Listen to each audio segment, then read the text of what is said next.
అంటే మా చిన్నతనంలో రాజ్ కోటి అని ఇట్లా స్క్రీన్ పైన థియేటర్లో పడగానే ఆ పేరు ఒకటే అనుకునే వాళ్ళు, మాకు తెలియదు అప్పుడు.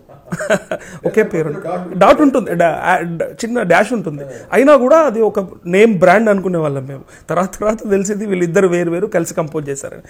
సో ఆ ప్రస్థానం ఎట్లా నడిచింది, అది మళ్ళీ బ్రేక్ ఎలా అయింది? కాంట్రవర్సీ అయితే అక్కర్లేదు నాకు, జస్ట్ దాంట్లో కాంట్రవర్సీ ఏముంది? ఇప్పుడు విడిపోతే కాంట్రవర్సీ జనరల్గా. ఎందుకు విడిపోయారు, ఇది క్యూరియాసిటీ, అందరూ కిలికి అడుగుతుంటారు. ఇది చెప్పి అయిపోయింది అంతా. అంటే దట్ ఈస్ డిఫరెంట్ అండి, అది ఆ కాంట్రవర్సీ వద్దు మనకి. కానీ ఆ ఉన్న 10 ఏళ్ళు మీ ఇద్దరు ఎంజాయ్డ్ అలాట్. దుమ్ము దులిపేసారంటే మ్యూజిక్లోనే అసలు ఏం చేయాలని దింపావు. అసలు ఇంకా చాలా మ్యూజిక్ చేసాము మేము, అది రీచ్ అవ్వాలి, కొన్ని రిజెక్ట్ అయిపోయినాయి. ఎటువంటి మ్యూజిక్ చేసేవాళ్ళం మేము. ద కలర్ ఆఫ్ మ్యూజిక్ అంటే ఒక్కొక్క స్టైల్ ఆఫ్ మ్యూజిక్, అన్ని యంగ్స్టర్స్ కదా, అన్ని రకాల మ్యూజిక్ వినేవాడిని నేను కానీ రాజు కానీ. ఒక సింఫనీ స్టైల్ అని, ఒక opera style, oh my god, అన్నీ ట్రై చేసాం, అన్నీ ఇంప్లిమెంట్ చేయడం. అది మాకు ఈజీ అయింది. ఇప్పుడైతే నెంబర్ ఆఫ్ సినిమాలు చేయడానికి అది బాగా బ్యాక్గ్రౌండ్ స్కోర్ చేసేటప్పుడు సెంటిమెంట్ సీన్స్కి కానీ దాన్ని ఎలా డ్రైవ్ చేయాలి, ఆ సీన్ ఎలా ఎలివేట్ చేయాలి, అదంతా నాన్నగారి దగ్గర కొన్ని, ఇళయరాజా గారి దగ్గర కొన్ని, అవన్నీ చూసి నేర్చుకొని అప్పుడు నేను నా దీంట్లో నా స్టైల్లో ఆ మ్యూజిక్ని ఇంప్లిమెంట్. నేను ఎక్కువ బేస్ వాడతాను, డీప్ బేస్ నాకు చాలా ఇష్టం, రౌండ్ బేస్. థియేటర్లో అది ఒకగానే అక్కడ అరెస్ట్ అయిపోద్ది అందరికి. సీన్ వచ్చేసరికి ఆ బేస్తో పాటు high notes, brass section, trumpets అని, ఈ టాప్ ఫ్లూట్స్ అని ఇలా వాడేవాడిని, డిఫరెంట్ కలర్. ఆ బేస్ నోట్ నాకు అది బాగా నాకు అడ్వాంటేజ్ అయింది. స్టైల్ కూడా వస్తుంది, తెలియని స్టైల్ దాంట్లో.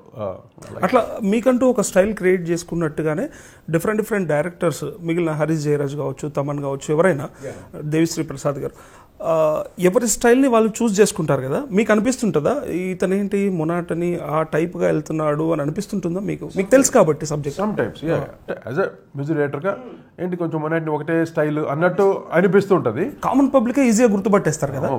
చాలా ముద్దులు లేపారు అందరూ. ఎక్కడ చిన్న ఇన్స్పిరేషన్ తీసుకున్నా కూడా కాపీ కొట్టారు.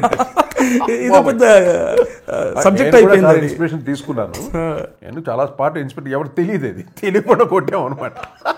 తర్వాత ఇప్పుడు కూడా ఎవడు వెతుకుంటున్నారు అనమాట, ఇది ఎక్కడ ఎవరికి దొరకదు, అది దొరకదు. యూట్యూబ్ వచ్చిన తర్వాత చాలా ఈజీ అయిపోయింది. ఎందుకంటే ఇప్పుడు యాజ్ ఇట్ ఈజ్ కొట్టడం అదొకటి, ఒక ఇన్స్పిరేషన్ తీసుకుని చేయటం అనేది అది ఎవరైనా చేస్తారు. సినిమా స్టోరీ కూడా అలాగే వస్తుంది కదా.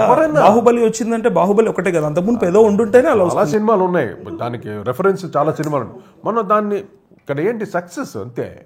4 సినిమాలు కలిసి ఒక స్టోరీ వచ్చినా హిట్ అయిందా, ప్రేక్షకులు ఆదరించారా, అది ఏ పాట ఎక్కడ కొట్టావు అవన్నీ తీసి పక్కన పెట్టి, ఏ స్టోరీ ఎక్కడ పెట్టావు అవన్నీ ఫినిష్. ఇంగ్లీష్ హాలీవుడ్ లోంచి బాలీవుడ్ నుంచి తెచ్చారు, సినిమా హిట్ అయిందా, అది ప్రేక్షకులు ఆదరించారా, అది చాలు. ఇంకా మళ్ళీ దాని గురించి కాంట్రవర్సీ మాట్లాడడానికి దీనికి ఒక కొంతమంది ఉంటారు కదా, న్యాచురల్. అంతేగాని ఎక్కడికి ప్రతి ఒక్కరు ఒక ఇన్స్పిరేషన్ లేకుండా ఎవడేం చేయలేడు. క్రియేటివ్లో ఎక్కడో వస్తుంది కొత్తగా, అంటే పిచ్చిగా చేయొచ్చు కొత్తగా. అంటే ఇది ఈ ప్లేట్లు స్పూన్లతో పగలగొట్టి దాంతో టింగ్ ఇలా గీసి అది పిచ్చి వేరుగా ఉంటుంది అంతే తప్ప అది దాని ఏమంటారు సాడిజము, అది సాడిస్ట్ మ్యూజిక్లా అయిపోద్ది.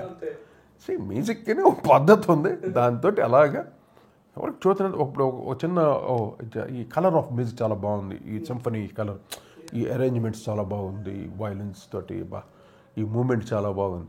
అటువంటి దాన్ని ఇన్స్పిరేషన్ తీసుకొని చేసి దాంట్లో మనం ఏదైనా యాడ్ చేసి కొంచెం ఎలివేట్ చేసి వేరే కొత్త కలర్ ఇవ్వచ్చు. అలాగే మేము చాలా చేసాం.